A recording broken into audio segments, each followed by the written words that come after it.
It is Saturday, February the 7th, and I have quite the little showdown for you today, and that just might be a new thing for Saturday mornings. Just might start doing some sort of Saturday morning showdown. Because now we keep hearing about ICE is arresting the worst of the worst out there on the streets, right? I mean, that's what we keep hearing. So, first I'm going to do is I'm going to talk about apprehensions at the border. And these are people that were just simply trying to cross the border for whatever reason at a legal port of entry. So these are apprehensions by Customs and Border Patrol doing their role that they have traditionally done for 102 years. Customs and Border Patrol agents have been doing the same traditional role at the border, and that is screening people that are crossing at the port of entry at whichever location. On January 4th, they arrested Antonio Ford, a 23-year-old male, a U.S. citizen. He was wanted for 10 counts of sexual exploitation of a minor and was returned to Johnson County, North Carolina, to face those charges. On January the 6th, Javier Rios, a 49-year-old male, U.S. citizen, was wanted for sexual assault, indecency with a minor, sexual contact, out of Cameron County, Texas. He was apprehended and returned to Cameron County for prosecution. On January the 21st, Rogelio Isaac Hernandez, a 35-year-old male, a Mexican citizen, was wanted for lewd acts with a child out of Modesto, California. He was apprehended and returned to Modesto, California for prosecution. On January the 23rd, Ezekiel Glick, a 26-year-old U.S. citizen, was apprehended on charges of first-degree child sexual assault out of Taylor County, Wisconsin. He was apprehended and returned to Wisconsin for prosecution. On January the 24th, Adrian Morales, a 33-year-old male U.S. citizen, was wanted on charges of indecency with a child, sexual contact out of Westlaco, Texas. He was apprehended and returned to Westlaco for prosecution. On January the 25th, Victor Pena, a 52-year-old male, U.S. citizen, was wanted for felony sexual assault, was apprehended at a border crossing, and returned to Cass County, Indiana for prosecution. On January the 30th, Luis Pugueros, a 41-year-old male, Mexican citizen, was wanted on charges of indecency with a child with sexual contact out of Hidalgo County, Texas. Mr. Pugueros was apprehended and returned to Hidalgo County, Texas for prosecution. This one was late reporting, but it actually occurred on January the 9th, and that is Francisco Servan, a 60-year-old male, U.S. citizen, was wanted on the 2021 conviction of incest with a minor. He was returned to St. Tammany Parish, Louisiana. So Customs and Border Patrol agents apprehended 8 dangerous criminals, 6 of which were actually U.S. citizens trying to cross into or out of the country for whatever reason. And that's just in the month of January. Now, let's look at arrests that ICE has made. And I'm going to start with a little operation that started in the Philadelphia field office. It was a statewide operation from January the 5th through January the 19th, and it was a statewide surge, including 14 287G partners in West Virginia. So all this took place in West Virginia, but it's out of the Philadelphia field office. So in 14 days, they say they made 650 arrests, and I quote, several with criminal histories and prior removals, end quote.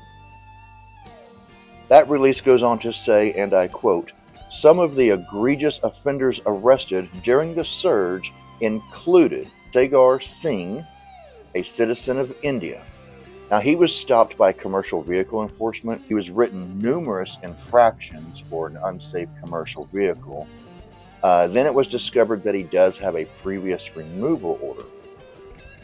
So he was arrested and detained. It also goes on to say that Singh was one of more than 25 aliens arrested out of 650.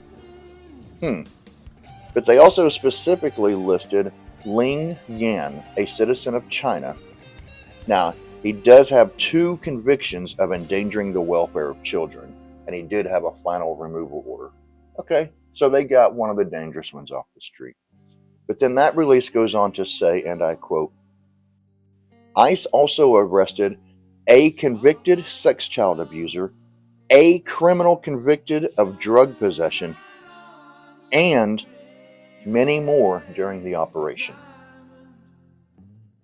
Doesn't sound like they got the worst of the worst off the streets. Oh, and also on January the 5th, Jose Mendoza from El Salvador.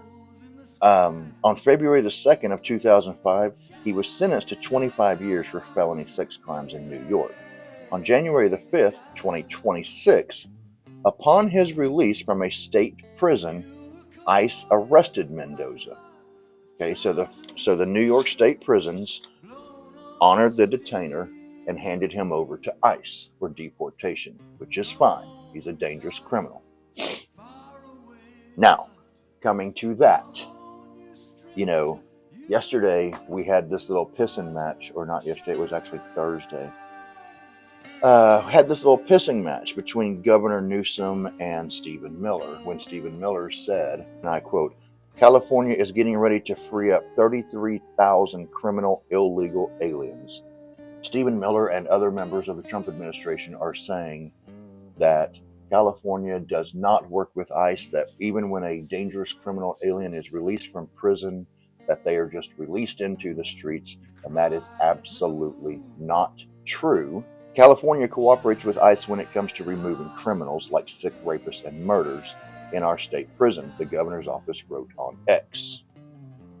The California prison system, run by the California Department of Corrections and Rehabilitation, or CDCR, does cooperate with ICE in limited circumstances. Under state law, CDCR may notify ICE and transfer custody when people with certain serious or violent felony convictions complete their sentences. Normally, when someone's release date is approaching, CDCR contacts ICE to determine whether the agency intends to take custody. If the person is a non-citizen and ICE has not issued a detainer, CDCR still notifies federal immigration authorities ahead of the inmate's release.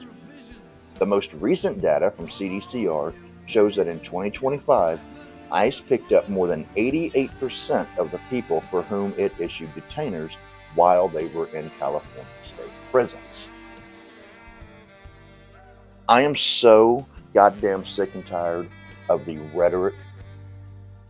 And at the end of the day, it comes from both sides, but we can all admit that it comes more so from the MAGA side these days. They just spew whatever they want out of their mouths, and it doesn't make 2 fucks if it's correct or not. They will do anything to demonize anybody who is not perfectly in line with them. And it's sickening. Absolutely sickening.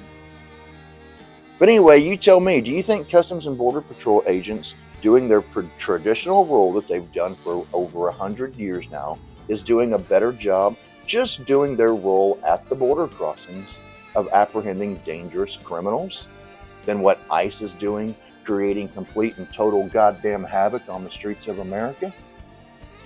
Give me your opinion in the comments, because I have formulated an entire operating system that removes the chaos. It removes any reason for anybody to be protesting how ICE is operating.